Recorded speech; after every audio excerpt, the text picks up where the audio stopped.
Muy buenas desde el canal de Esoterismo Práctico. Voy a decir muy buenas noches, porque para nosotros son las 8:30 de la noche, pero claro, entiendo que para otras personas será otra hora y que también en otro momento, cualquier otro momento, en diferido, escucháis o veis la conferencia.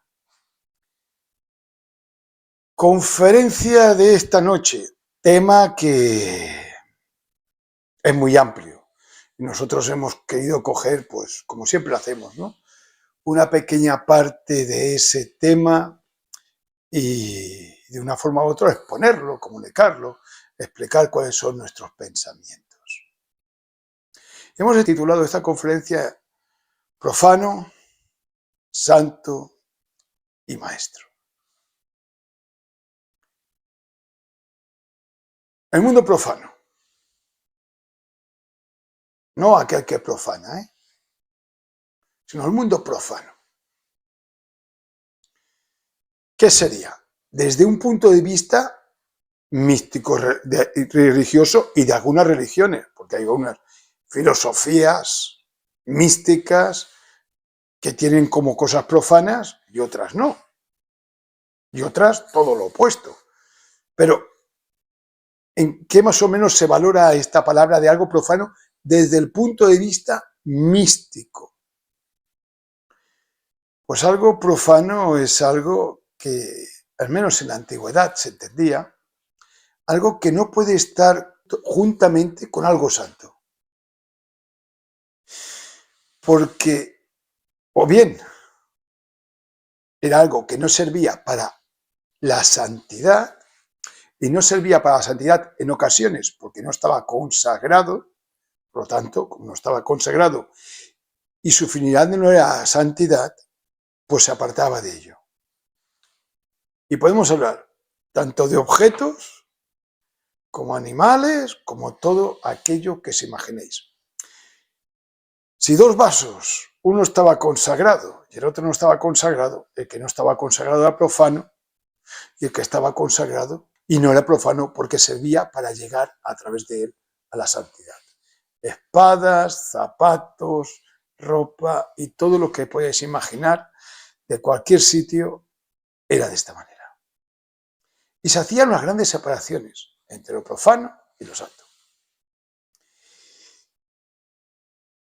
Lo santo habitualmente no quería saber nada de lo profano. Y lo santo, en muchas ocasiones, pues no quería saber nada de otros seres humanos que no estaban en su línea de pensamiento místico. Y decía de ellos que eran profanos, porque no se dirigían hacia lo que es la santidad, según el punto de vista filosófico, místico de ese pensamiento. Vuelvo a decir, en otros lugares es todo lo contrario. Y esto se ve cuando uno estudia antropología y estudia la historia de las antiguas civilizaciones, que era algo como bastante habitual, que no normal, habitual dentro de la sociedad hace tiempo. Evidentemente, si no ibas hacia la santidad, no eras una persona santa, mucho menos llegarías a lo que es la maestría, serías maestro. Y había esas líneas que separaba estos dos mundos durante largo tiempo. Pero un día, bueno, no podemos decir un día en un pensamiento místico y otro día en otro pensamiento místico, eso se trascendió. Y yo, para irme en algo que pienso que es bastante común, un libro común, que podemos tenerlo y podemos leerlo, y un pensamiento filosófico que no nos es muy ajeno, me voy al mundo de la Biblia, en que en Hechos 11, me pongo al revés, dice Hechos 11, número 9, le dice Dios a Simón, aquel que le llamaban Pedro. Lo que Dios limpió, no llames tú común o profano.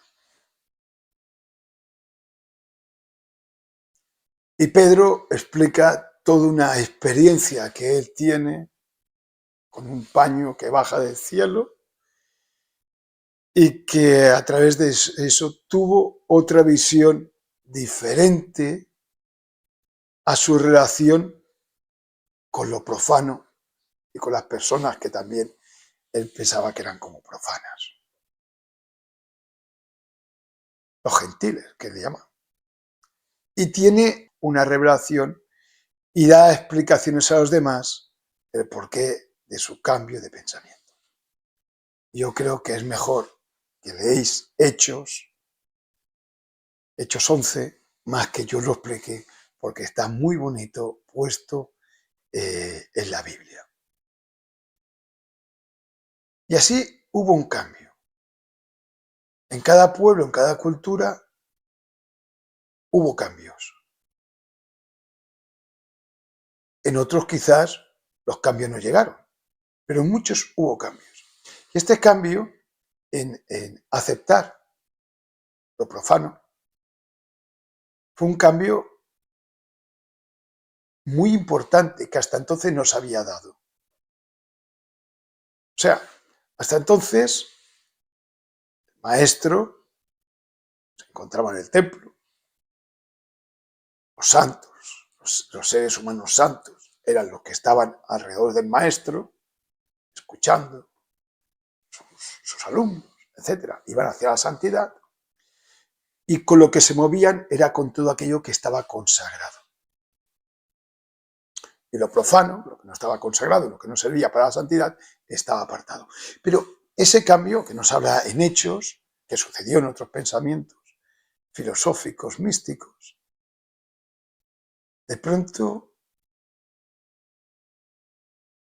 el templo, en vez de esperar que lo exterior, por decirlo de alguna manera, fuera hacia él, que es lo que siempre habían hecho, hizo todo lo contrario. El templo abrió sus puertas y lo interior del templo se fue hacia lo exterior, hacia el mundo que ellos llamaban profano. Y es que la divinidad se adapta a los tiempos. Esto es algo muy importante, porque para la divinidad hay tiempos. Por ejemplo, la filosofía hindú, la edad de oro, de plata, de cobre, de hierro, que es el Kali Yuga. Y en cada una de ellas esa divinidad se expresa de una manera. Pues bien, en ese tiempo estaba separado y no estaba mal, pero hubo un tiempo en que la divinidad abrió las puertas y le dijo a los maestros, a los seres humanos santos, llenos de santidad, no esperéis más aquí, en el templo, a que lleguen las personas, sino id vosotros hacia ellas, a propagar el conocimiento que tenéis.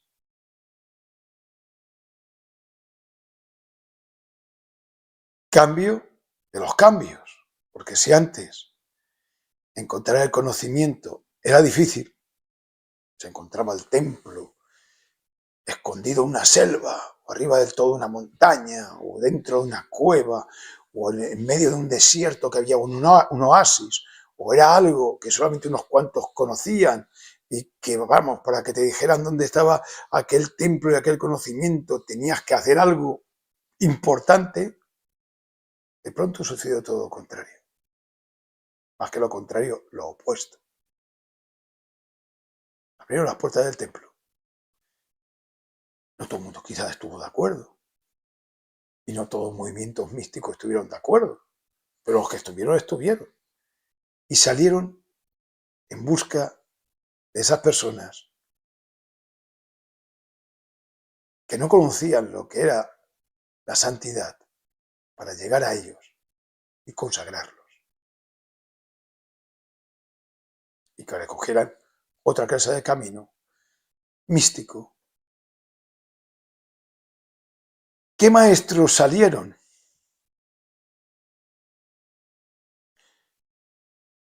Si dentro del templo se buscaba al maestro más sabio, era el que daba la enseñanza a sus alumnos y a otros maestros,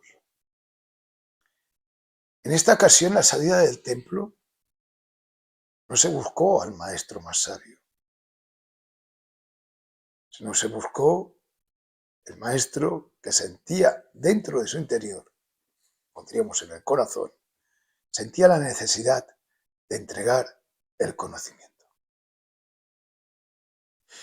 Y así que entre todos aquellos seres que salieron del templo, unos maestros y otros santos, que se pusieron a divulgar el conocimiento fuera del templo, que eso fue una revolución, como palabras consagradas fuera del templo, fuera de estos muros, como pergaminos puestos ahí, ¿no? Puestos fuera, ¿no? Como develando esos misterios que no habían salido de estos muros nunca. ¿Cómo te atreves, cómo osas, ¿no? Allí, en medio de una plaza, ¿no? De predicar misterios. Siempre que nosotros hemos sido algo cerradito, porque era necesario, pero después fue no necesario o innecesario. Fue, vuelvo a decir, una gran revolución. Los que salían eran maestros que estaban decididos a entregar ese conocimiento. Y entregando ese conocimiento en ciudades, pueblos, aldeas, por los caminos, esos maestros empezaron a crecer espiritualmente. Su grado de maestría empezó a crecer. O sea, antes era el maestro, ocultaba, iba entregando sus neófitos, a sus santos iba entregando conocimiento poco a poco. De pronto sucede todo lo opuesto. Que el que más entrega es al que más se le da. Antes era el que más guardaba. Y es todo opuesto. El que más entrega, más se le da. Cambio de leyes cósmicas. Algo no habitual estaba sucediendo en esos momentos. Ahora, en la actualidad, nos encontramos en ese momento de entregar. Pero hubo un tiempo que el conocimiento estaba guardado y estaba muy bien hecho que estuviera guardado. Y hay otro tiempo que el conocimiento no está guardado y está muy bien hecho que no esté guardado ese conocimiento.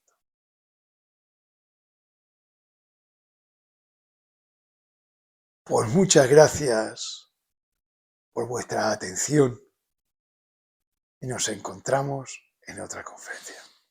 Adiós.